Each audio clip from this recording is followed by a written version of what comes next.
How was that, everybody? You got through Lost City in like a couple minutes. I saved you $5 or however long, a couple hours of your life. But more importantly, I gave you a tease of the people that will be in charge of your freaking Masters of the Universe movie. Here are these two knuckleheads. Don't they just reek of Hollywood excellence? Because that's what I think when I see a picture of these two. I was like, oh no. I'm always put off by the Hollywood personalities that insist on wearing the cowboy hats for no reason and things like that. They're probably not from Texas or anything like that. I'm always just put off by that, by the way. These are the NEE brothers. They were in charge of this film. They credited this film on how it helped prepare them for the Masters of the Universe, quote, reboot, a live-action film that will star West Side Story's Kyle Allen attached to play the role of He-Man. So let's get into the first comment. Wrap yourselves in, folks.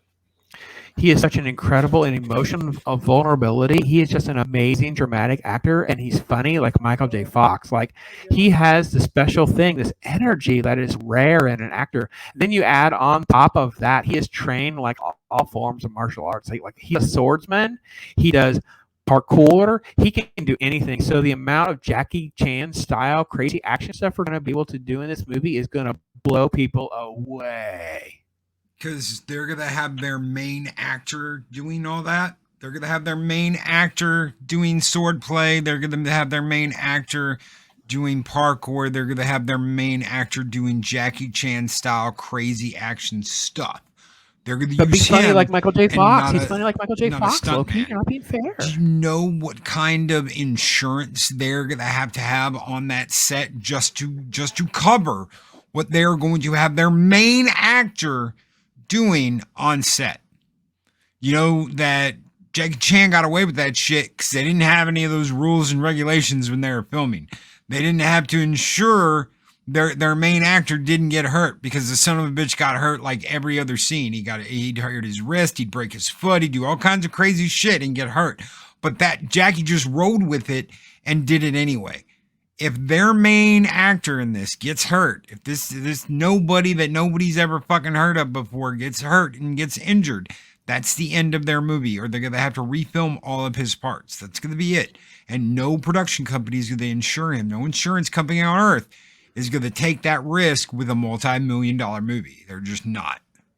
And more importantly, my thing was, even if there's some misdirection with the actor actually doing some of this, the fact that they think He-Man needs to be behaving this way.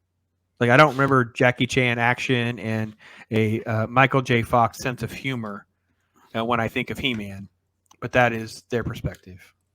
Yeah, no, the thing that definitely jumps out to me here is I don't think of parkour and He-Man together in the same page. I mean, sure, there might be some action, but it was never about, the whole vertical movement that parkour is known for.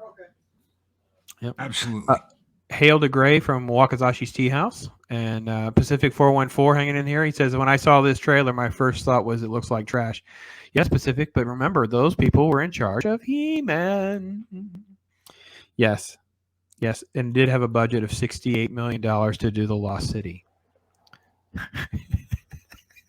Pace so yourself, it didn't Chris. even make its money back. If it added into if you add in the revenue from the cost of the movie, the cost of advertisement, they didn't even make their money back on this. Yeah, it's freaking disaster. Wow. Okay, let's go further. Healing Pour upward. some salt on the wound. In terms of Lost City helping pave the way for Masters of the Universe, it's very important for us that with the Masters of the Universe, we hold on to what that was like for us as kids, that Masters of the Universe property and those toys for us as kids. It wasn't silly to us or absurd to us. It had depth and meaning to it. I'm like, whoa, what? Wait a minute. But why did I just sit through Lost City? Okay. He goes on. How old are these guys? I don't know, freaking know. You guys want to look up? I'll look it up.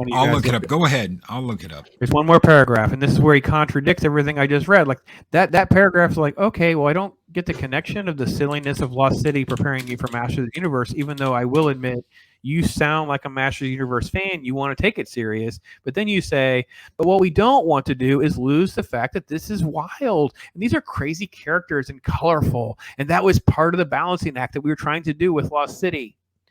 Hold on to something that was a core human empathy to it, and yet isn't afraid to have fun and get crazy and have wild things happen and have wild characters.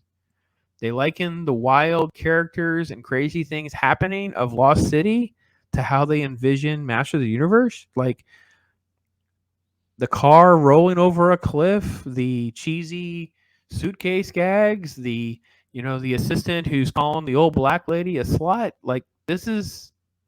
How are we connecting the dots for these two guys? And there's no way these guys are old as my age. Like when He-Man, He-Man, I was more like a teenager for He-Man, so I really wasn't as into He-Man, but I was into He-Man as far as like seeing people come up behind us. Like it was cool to see other fans come in a little bit behind me.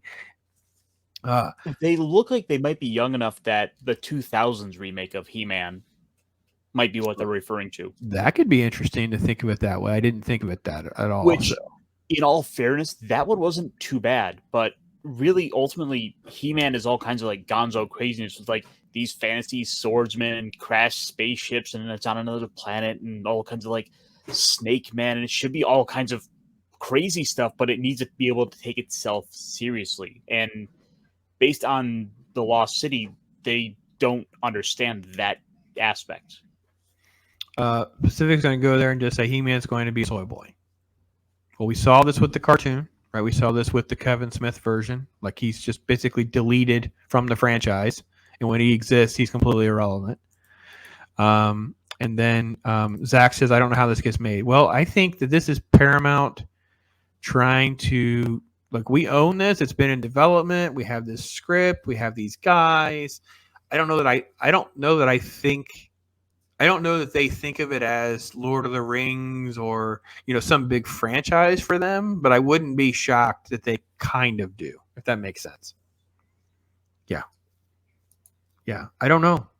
Brad Pitt. Here, okay. Someone asked me at work someone asked me at work about our show tonight. They're one of those that watch that don't, chime in per se. And I said, well, here's the thing with a story like this. From my experience interacting with these people very passively, I'm not going to pretend that I'm like in the know, but I will not be shocked by. We find out later he agreed to do the role to get something else made. And he is the reason that's a masculine character, the star of the show, suave and debonair and all that kind of stuff. If we found out there was a revision of the script and it was written completely different, he would agree to do it. His name's on it. It drew in some audience because he wanted something else to get made. How old are these guys, Luke? 1981, mid-July 1981. So, I had the He-Man stuff when I was like 5 and 6. I didn't get much stuff after that because that was all like She-Ra and shit like that. Mm-hmm. Maybe they might have played with some toys, but even the show, like by the time they were 6, 7, 8. It was on the way out. It wasn't something that was popular. So, I remember that's one of the first toys I ever remember playing with was my battle action He-Man that had like the spinning chest piece, the damage battle, where you could see like the slashes on their chest when you hit them with it. But man, I was like 5 years old then. So it wasn't hyped even when I was in like first grade. It was not popular. Teenage Mutant Ninja Turtles were coming in, and there was other things that were really popular. He-Man wasn't popular then, and they're 2 years younger than I am. Right. So I was born in 79. Go ahead. I was born in 89, and I had the odd like hand-me-down toy from He-Man. Like I had I think it's what, Too Bad was the one. Yeah, it was like I had like he only had like one arm. It's like it's kind of like I even had the odd like He-Man toy. I didn't realize it at the time, but I was like, hey, this is a really cool, Monster Man. I don't see a lot on Brad Pitt's resume that I'm going to connect this to complete my previous thought. However, I'm looking up Bullet Train to see if it's Paramount. I would not be shocked by if it is Paramount. I don't know, I looked at the wrong screen. I could see this being the tit for tat. You do this, we'll give you 5 more million. They needed more money to finish something because they allowed the pandemic to mess up their scheduling and all that kind of crap. So it's possible that would be that's a Sony product. That wouldn't make sense. Anyway, no, that's how the Brad Pitt. Yeah, I don't know, man. I think that they say the right things as some sort of quasi fan. However, so did Kevin Smith. I don't understand how these people can make a film and watch a film like this and try to connect this to the Masters of the universe. But that literally was why we did this, why we talked about the garbageness that is this film. And hail to Dean Krantz, who popped in while we were ranting about all that. Sandra Bullock's going to be in Bullet Train, too. Oh. That's interesting. Sandra Bullock, okay. Bullet Train. All right, well, that plot thickens some then. I have to go back to, yeah. He-Man was dead by 87. Yeah, I mean, yeah, kind of. I mean, if it played in the afternoons after school, the kids are watching it. My brother and sister were into it more, and then it got into like my nephew. So it's it lived in the toy universe way past its shelf life as a cartoon, and the fans of it from a toy manufacturer gave it legs for quite a while. So let's see. Yeah. Okay. Yeah. Dean and I are very similar in age, so that's about right. Yeah. So, Loki, as we talked about this morning, your morning show, and you talked about this sort of failing upwards and this sort of curse that's now happening in culture. And I think this is the piece that we have to work ourselves through. But I think that we have two phases. We have the phase that I've been arguing is money matters more. At some point, people start to lose jobs or will start to lose opportunities because not everything can be this woke and such garbage. They can't make money. But then as Disney and Marvel keeps Disney and the Mouse House and all that garbage, they keep tripling down. Forget doubling down. They're tripling, quadrupling down on failing upwards. Thoughts on this ending, getting better? Is there hope? I don't even know how to get my head around this. Going to alternate sources of entertainment is your best option. All you have to do is take one look at the recent boondoggle of the Reva lightsaber versus the absolute explosion with God, I can't think of his name right now. Eric July, almost $3 million comic book. I mean, he's going to be making more copies. He's like, I've already got it all set out. I've already got all the copies printed. I got everything I'm going to do printed. And now he's like, no, I'm going to have to go back and I'm going to have to print double what I did just to keep up with everything I'm going to have to send out. That's crazy. He did more than sell out everything he had. He doubled what he was going to sell. So he thought, I'm going to put all this money down. I'm not even going to ask people to back it. I'm going to sell it. I'm going to put all this money down. I'm going to have it drawn. I'm going to have it printed. I'm going to have it colored. I'm going to have everything taken care of, all my bonus stuff. So the second my stuff goes on sale, it'll be in your hands within, a month? It's going to be next month? It's shipping next month. It's shipping in weeks. Let's be honest. Yeah, the first weeks. round of them are in the warehouse. So and IP like Star Wars has to crowdfund a lightsaber. Give me a break. What bizarro world are we living in where someone can just go, you know what? I'm going to sell this comic book, and he's made almost $3 million. But Star Wars has to crowdfund a lightsaber. We're living in bizarro clown world. Yes. And it will change because they've got to make money. It's going to get to the point that that kissing the ass of all this woke POC bullshit, it's going to end because at the end of the day, they have to make money. They've been able to float on this. Well, we make billions of dollars anyway. Not for long, because no one's buying anything of yours because we all know exactly what it's turning into. And the normies are getting there. That's the big thing, is that the normies, the people who don't read all this stuff, the people that don't know and are like, man, why was the last two Star Wars series so bad? And then they turn and they find that buddy that's been their friend for 30 years that's kept up with all this, that's going, no, man, this has been going on for a long time. Ironcaster? I will say, if anything, they did us a favor by crowdfunding it, because it's now because with this failure, we now have one more bullet point, one more thing to prove. It's like, look, this is a character that the Star Wars website and all the access media were going on about how much, oh, the fans just love Reva. They can't get enough of her. Why, in fact, they wouldn't even buy her lightsaber. We couldn't even get 1,500 people to buy this thing.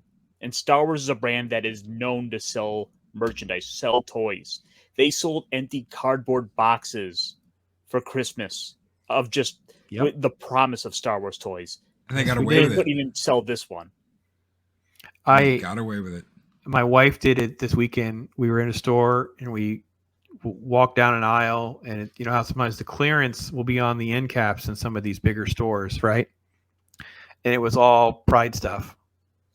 And she just stopped and looked. She goes, "You keep saying they don't spend money. These people keep making all this crap and they don't even buy it." I says, "You have no idea how bad it is." I said, I can go into any comic shop right now, and there are, if people have been suckered into it, they're just all stuck with it. It's just all this crap of toys. And I showed her Ollie's. I've tweeted photos on Ollie's, and we go on Ollie's. There's always a Captain Marvel. There's always a new trilogy Star Wars. There's always this type of crap. And I commented when I was a kid, we were literally begging to have time to crawl around the toy departments in like an Eckerd drugstore to look for Star Wars toys. That's how hard it was. They couldn't keep things in stock. We were literally like, "Yeah, Grandma, can I go to the drugs? I'll go to the drugstore with you if I can look for, can I get one Star Wars toy? Can I find something?" And you're just like trying to find something because they couldn't keep this crap on shelves. So, Dean Krantz, I'm going to tell you, Dean, if these people, these Lost City people, get to make a He-Man Master Universe movie, that Dolph Lundgren He-Man movie will age well. It will age well. Everyone will go, "Have you seen it?" There's at least an attempt at a story. I think it's garbage too, Dean. I understand your pain. However, everything is aging well. Look at Thor Dark World right now. Thor Dark World, like now everyone's going, "Well, it's not that bad." Yeah, because there's actually a story. And thank you, Gray. Thank you for that, man. I appreciate it so much, all the support. So.